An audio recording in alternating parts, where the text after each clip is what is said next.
Calvin, dito ka lang pala. Okay na yan, Calvin. Alam mo, kahit ano pang sabihin sa'yo ni Senyor, kaya mo lang siya kasi ikaw pa rin naman ang magiging leader ng Golden Scorpion. At hindi magbabago yun. Dahil ikaw lang naman ang anak ni Senyor. Pero alam mo, Calvin, paano kaya kung totoo nga yung sinasabi ni Senyor?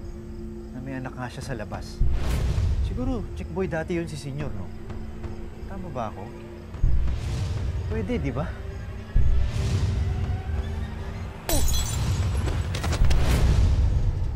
Ayusin mo yung mga hirit mo.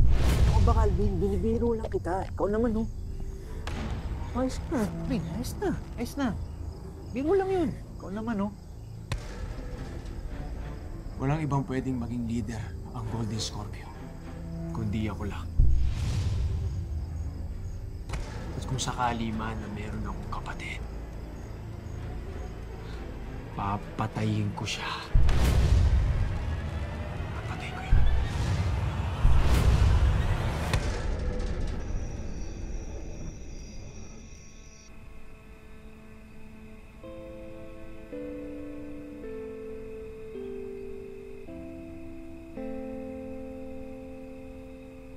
Kung nabubuhay kaya ang tatay mo, mangyayari sa ating lahat ng ito, anak? Siguro hindi. Siguro hindi tayo umalis ng Cebu. Baka nagnegosyo na tayo doon.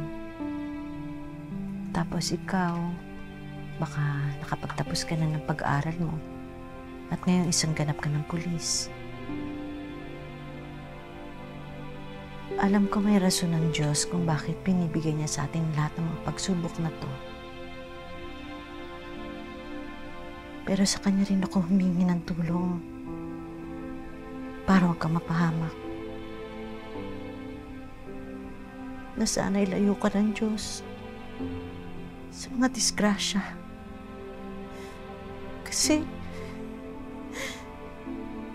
kung pati ikaw mawawala,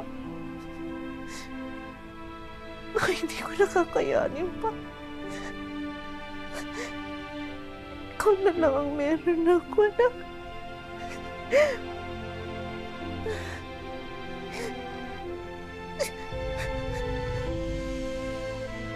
Mahal na mahal kita.